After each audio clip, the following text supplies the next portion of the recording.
সিলেট মৌলভীবাজার শমশেরনগর থানার একটু ভিতরে। দাওয়াতটা নিচে আমার মুরব্বী, হাজারো আলেমের মুরব্বী মুফতি মিজানুর রহমান সাঈদ দামাত বারাকাতুহু। হুজুরকে অনুরোধ করছি সিলেট যাব না, আর ওই দিন আমি বগুড়ার থেকে আসতে পারবো না। পরের দিন আমার ঢাকাতে 2 মাহফিল, আবার এর পরের দিন আমার কুয়াকাটা, জহুরের পরে বয়ান।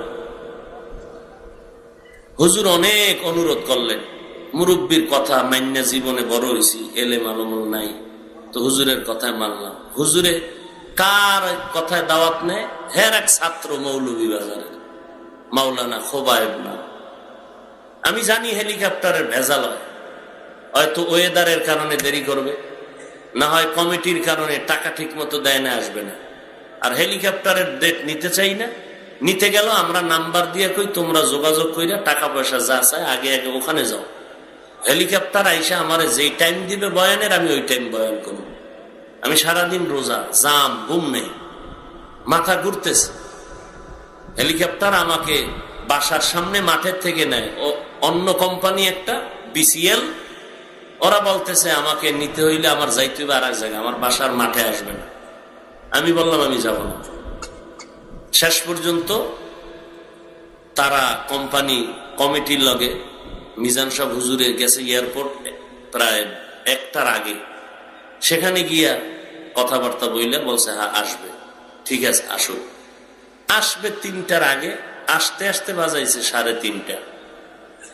সিলেট নিয়ে আমাকে হেলিকপ্টার মিজান সাহেব হুজুর, তার খাদেম, আমি আর আমার সাথে রফিক, মাওলানা রফিকুল ইসলাম, নামাইছে 4:30টায়। মাগরিবের কমপক্ষে 20 মিনিট আগে এয়ারপোর্ট ঢুকতে হবে। হেলিকপ্টার রাত্রে চলে না এবং সরকারিভাবে নিষেধ। তাহলে 20 মিনিট আগে যদি এয়ারপোর্টে ঢুকতে হয়, ওখান থেকে আসতে লাগবে ওর 50 মিনিট। ওই টাইম ও আমাকে ঠিক করে বলে, হুজুর আপনার বয়ান হেলিকপ্টার থেকে নামার পরে টাইম পেইবেন 20 মিনিট।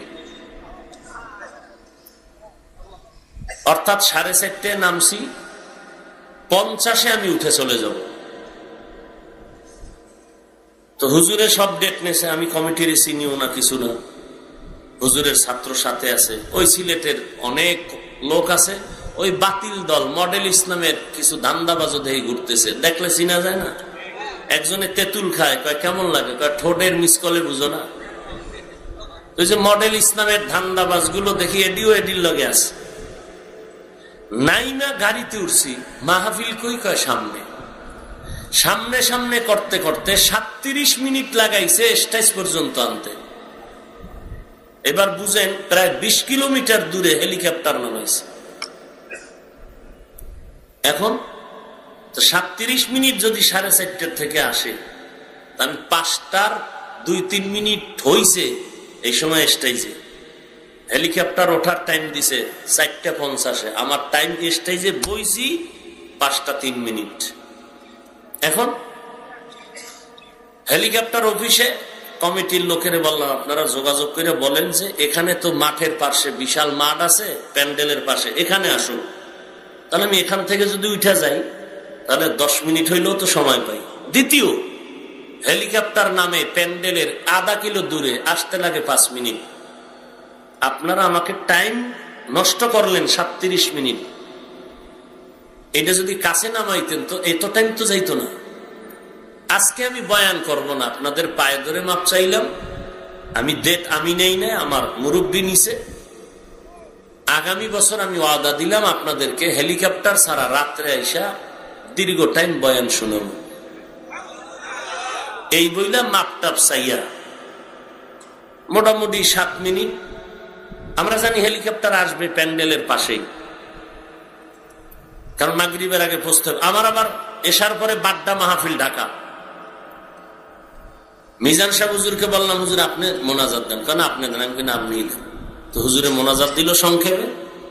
হুজুরে মোনাজাত দেওয়া শেষ, এর মধ্যে কানে আওয়াজ, হেলিকপ্টার আমাকে থুইয়া চইলেছি, ঢাকা চইলেছি। এখন ওকে ফোন দেয়, কেউ ধরে না। এখন আমি ঢাকা আসবো কিভাবে? এসার পরে বয়ান, আবার আজকে ফজর করে আমার রওনা দিতে হবে কুয়াকাটা, জহুর পরে বয়ান। হুজুরেও একেবারে খুব নার্ভাস হয়ে গেছে, কারণ হুজুরে দাওয়াত দিছে আমাকে বড় মুখ করিয়া। হুজুরে দেয় সব ঝামেলা। হ্যাঁ, আমি হুজুরকে আগেই সতর্ক করছি যদি নিয়েন না দাওয়াত, লোক নাচি না নিয়েন না, ওরা আবেগলা বেশি, শেষে মান সম্মান যায়, পাবলিক সব বুঝে না, খারাপ ধারণা করে। আমি দ্রুত স্টেজ থেকে নাইমা হুজুরের লইকে গাড়িতে উঠেন। এর মধ্যে ওরা ফন্দি করতেছিল যে আমাদেরকে ওখানে আটকাইয়া রাইখা রাত্রে বয়ান করাইয়া এরপরে আলাদাভাবে ঢাকা পাঠাবে গাড়ি দিয়ে। তাহলে আমার ঢাকার মাহফিল শেষ, পরের দিন কুয়াকাটা আসাও বন্ধ, আমি একদিকে রোজা। আমি দ্রুত মাইক্রো বাস গাড়ি হুজুরের নিয়ে উঠে ড্রাইভারকে বললাম, এখন ঢাকা কেমনে যায়, তুমি যাবা নাইলে একটা গাড়ি দাও। চিন্তা করলাম গাড়ি নিয়ে সেই শমশেরনগর থেকে মৌলভীবাজার, সেখান থেকে শ্রীমঙ্গল, সেখান থেকে ঢাকা আসতে রাত্র 2টা বাজবে। হঠাৎ বুদ্ধি আসলো যে ডাইরেক্ট সিলেট যাই, রাত্রে বিমান আছে,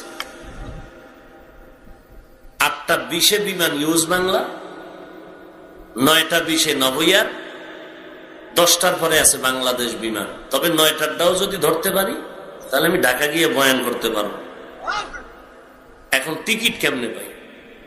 ঢাকা এয়ারপোর্টে লোক আছে, ফোন দিলাম, ধরে না, হুজুরেও চেষ্টা করতেছে। এদিকে ইফতারি নাই, পানি আছিল, এক ডোক পানি খেয়ে ইফতারি করলাম, গাড়ি চলতেছে। সিলেট যাইতে লাগবে 2.5 ঘন্টা। ইউএস বাংলা সিট আছে 8:20, কিন্তু আমরা 8:20 পৌঁছতে পারবো না, সিটও নাই। বহু চেষ্টার পরে হঠাৎ ফোন ধরছে, ভাই দ্রুত আমাদেরকে 4 জন আমরা একটা টিকিটের ব্যবস্থা করেন, বিমানে ঢাকা যেতে হবে। এই ভেজালে পড়ছি, হেলিকপ্টার আমাদেরকে ছেড়ে চলে গেছে। এক তো নামাইছে বহুত দূরে, আবার আমার বাসায় আসতেও দেরি করছে। যদি 2টায় আসতো, 2:30টায় আসতো, তাহলে ওখানে গিয়ে আরো টাইম পেতাম। তাদের যোগাযোগের গ্যাপের কারণে ওরা আসতেই দেরি করছে। বিমানে সিট পেলাম, গেলাম তো 9:20 বিমান ছাড়বে 10টায়, ডিলে আধা ঘন্টা। এখন টিকিট সাইডে করছি, টাকা নাই কারো পকেটে, মিজান সাহেবের পকেটেও টাকা নাই, মাহফিল আলানা। এর মধ্যে আমরা চলতেছি দেখি ওই মডেল ইসলাম সহ কমিটির কয়েকজন ক্যামেরাম্যান গুলো আমগো বিরুদ্ধে কথা বলা শুরু করতেছে। এটা ফেসবুকে ভাইরাল করতেছে ওরা। আজকে সারাদিন শুনলাম নাকি এইটাই চলতেছে ফেসবুকে।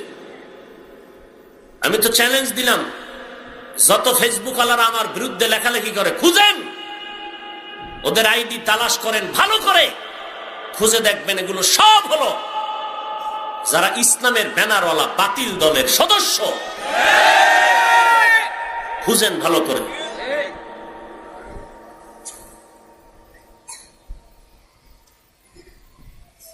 এরপরে বিকাশে হুজুরে টাকা আনাইলেন, আমার সাথে রফিকের কইলাম, তোর কাছে টাকা আছে নাহলে বিকাশ থেকে টাকা আন। আইনা টিকিট টুকিট রেডি কইরা ওরা ফেসবুকে দিছে নাকি লাইভে 4 লাখ টাকা খরচ করছে। তোরা 50 লাখ খরচ করলে আমার কি? আমারে দিছো না হেলিকপ্টার লাগু দিছো? আমরা তো নিজেদের টাকা দিয়ে বিমান ভাড়া করে আসছি ঢাকায়। ঢাকায় এসে এয়ারপোর্টে নামছি 11টায়, বাড্ডা বয়ান উঠছি 12টার পর, সেখান থেকে ড্যামরা গেছি 1টার পর। কথা তো শক্তি নাই, সারাদিন ছিলাম রোজা, ওদিকে ঘুম নাই, মাথা গরম, এদিকে ফজর করে রওনা দিতে হবে কুয়াকাটা।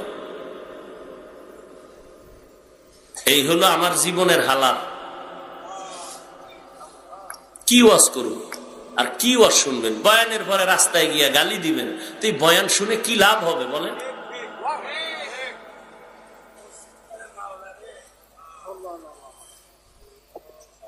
ডাইরেক্ট মাইল লাগে দেখা করছি বাসায় গিয়ে।